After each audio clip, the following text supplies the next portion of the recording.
जादुई घड़ा। एक गांव में एक चोरों का सरदार था।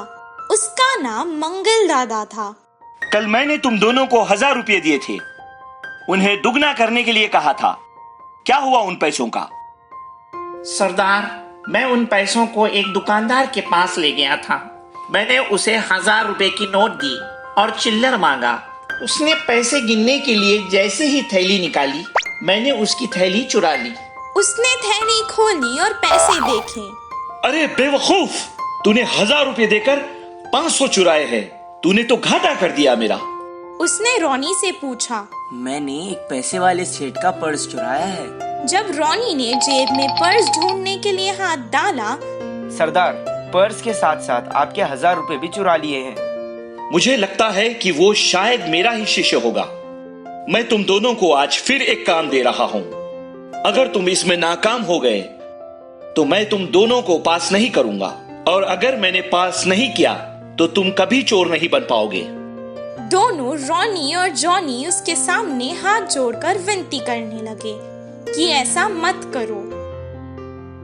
अच्छा, ये काम कर दो, मैं तुम दोनों को पास कर दूंगा। पास के एक गांव में एक राजा का महल है। उस महल में जाकर कुछ जेवर चुरा कर ले आओ। दोनों रात में चलते चलते महल आ गए। वो धीरे से महल के अंदर आ गए और कुछ जेवर चुराने लगे। जेवर चुराकर वो महल से बाहर आ गए। दोनों एक पास के घर के आंगन में आ गए। जब उन्होंने जेवरों की थैली खोली तो उसमें बहुत सारे जेवरात थे। उन लोगों ने सोचा कि उनमें से कुछ कीमती जेवर वो ले लेंगे और आधे आधे बांट लेंगे। वो दोनों जेवरों को बांट रहे थे, तभी उनकी नजर पास की जादुई घड़े पर गई। उस घड़े को देखो, उसमें शायद कुछ कीमती चीजें होंगी। शायद इसमें कुछ बहुत कीमती होगा। वो दोनों लालच में उस जादुई घड़े के पास गए। 1, 2, 3। जैसे ही उसने घड़ा खोला, उन दोनों पर मारों की बारिश होने लगी। बचाओ बचाओ अम्मा, बचाओ। वो सारा गांव बचाओ बचाओ कहकर फिरने लगे। बचाओ बचाओ अम्मा, बचाओ। उस घर की खिड़की में खड़कर वो माँ और बेटे बहुत खुश हुए, क्योंकि उनको ये मारों का अनुभव था। मारों से बचने के लिए वो तुरंत सारे जेवर उसी घर में छोड़कर भाग गए। इस कहानी से हमें ये शिक्षा मिलती है कि बुरों के साथ बुरा ही होता है। 3 मित्रों की कहानी। धर्मपुर नामक गांव में राम, सोम, गोपी नामक 3 मित्र रहते थे। तीनों आजू बाजू के घरों में ही रहने से 3 खेती का काम करते हुए बहुत अच्छे मित्रता से रहते थे। पहले ही चर्चा करके एक ही फसल उगाते थे। सब एक समान का लाभ रखते थे। किसी भी मुश्किल में एक दूसरे की मदद करते थे। ऐसे दिन बीतते गए। उस वर्ष बारिश ना गिरने पर फसलें बहुत खराब हो गई, कई नष्ट हुए। अब उस गांव में रहकर कोई फायदा नहीं करके काम के लिए शहर गया राम। घर वालों के ना मानने पर सोम और गोपी उसी गांव में रह गए। शहर गए हुए राम को अच्छे जमींदारों के पास काम मिली। उधर विश्वास से काम करके अच्छी कमाई की। सोम और गोपी तो हमेशा की तरह जीने लगे। एक दिन राम अपने गांव आकर सोम और गोपी से मिला। अपने मित्र के शहर जाकर अच्छी कमाई करने पर बाकी के दोनों खुश हुए। मैंने शहर जाकर कमाए हुए पूरे पैसे को इस पोटली में बांध कर रखा। इस पैसों से मैं खुद अपना व्यापार शुरू करने की सोच रहा था। बोलकर अपने विचार राम ने मित्रों से कहा। कौन सी व्यापार लाभदायक है, कौन सी शुरू करना अच्छा होगा, अपनी सलाह देकर वे दोनों मित्रों ने कहा, तुम अपने व्यापार में कामयाब हो, यही हमारी आशा है। फिर सोम और गोपी कुछ देर बातें करके अपने अपने घर चले गए।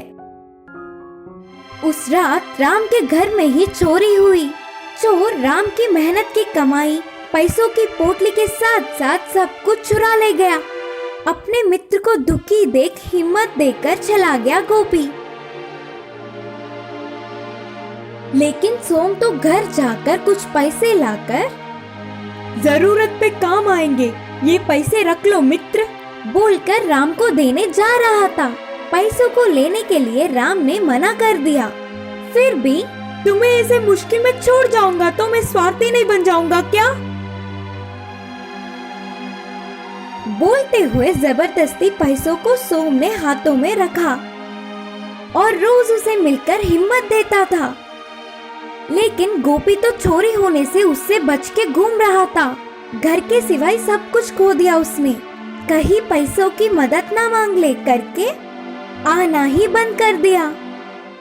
मित्रों में आए हुए परिवर्तन देख राम को बहुत आश्चर्य हुई। एक दिन सोम से मिलकर उसके दिए हुए पैसों को वापस करते हुए राम ने ऐसा कहा कि तुझे देखकर बहुत खुशी हो रही है रे। मुश्किलों में भी साथ नहीं छोड़ा। तेरे जैसा साथ निभाने वाला ही सच्चा मित्र है। गोपी मेरे पास तक भी नहीं आ रहा है। सच बोलो तो शहर में मेरी शुरुआत की व्यापार में मदद करने के लिए मित्र की जरूरत है। तुम में से सच्चा मित्र को जानने के लिए ही चोरी की नाटक की। मेरे शुरुआती व्यापार में तुम मेरे मददगार बनो ना। आए हुए लाभ दोनों एक समान बांटेंगे। उन बातों को सुनते ही सोम खुशी से उछल पड़ा। थोड़े समय में ही राम और सोम व्यापार शुरू करके थोड़े समय में ही अच्छा नाम और पैसे कमाए। कुछ समय बाद अपने गांव में बिना काम के रहकर पूरी संपत्ति खत्म होने पर काम के लिए शहर पहुंचा गोपी। मित्र की स्थिति को समझकर पुराने बातों को बुलाकर राम और सोम ने उसे अपने व्यापार में मिला लिया। तब से तीनों खुशी से रहने लगे। इस कहानी की सीख है कि सुख दुख दोनों में साथ निभाने वाला ही सच्चा मित्र है। इंसान जिसमें इंसानियत ना हो। एक बार एक बहुत खूबसूरत जंगल हुआ करता था। उस जंगल का राजा एक शेर था। वो जंगल के हर जानवर को अपने बच्चों की तरह ही देखता था और इसी तरह सभी जानवर एक साथ मिलजुल कर रहते थे। एक दिन एक हाथी पेड़ से फल तोड़कर खा रही थी और अचानक उसे चक्कर आ गए और वो गिर गई। उसे गिरा हुआ देखकर जंगल के कुछ हाथी वहां आ गए और वो उससे उस जंगल के वैद्य के पास ले गए। बंदर वैद्य ने उसे कुछ देर देखा और कहा, इसे कुछ नहीं हुआ है, परेशानी की कोई बात नहीं है, ये माँ बनने वाली है।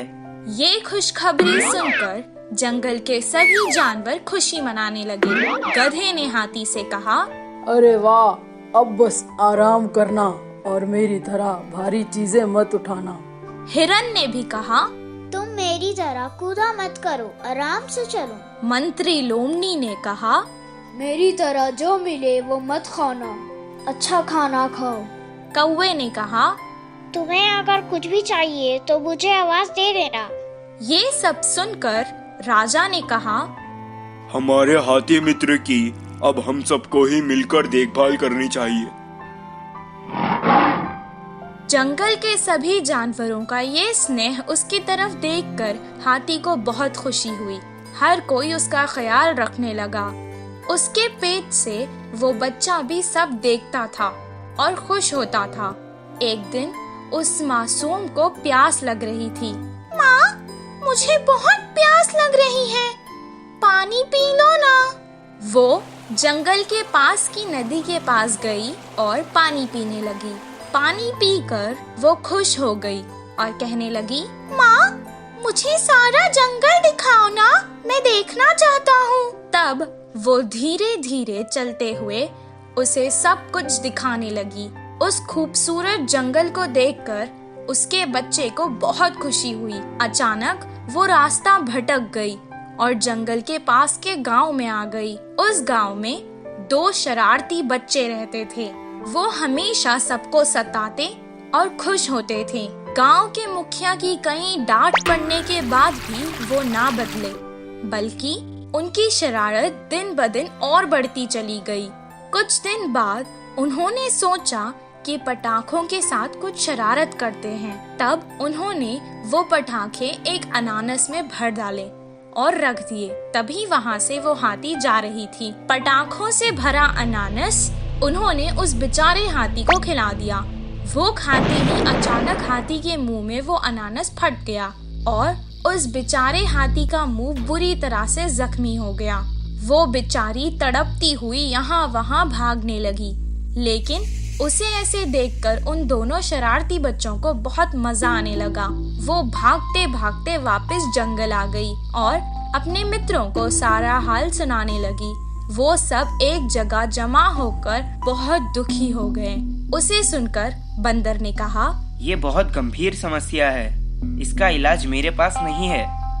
कुछ देर बाद हाथी का बच्चा माँ से कहने लगा, माँ, काफी देर हो चुकी है, मुझे भूख लग रही है, कुछ खाने को दो ना।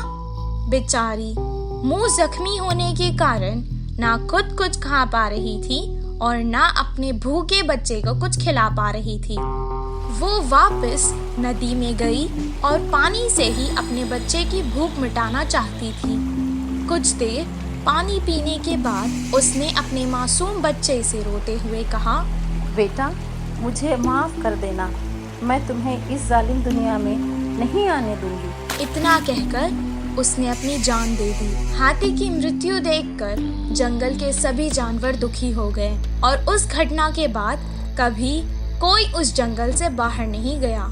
इस कहानी से हमें ये शिक्षा मिलती है कि जिस इंसान में इंसानियत ना हो वो इंसान कहलाने के लायक नहीं।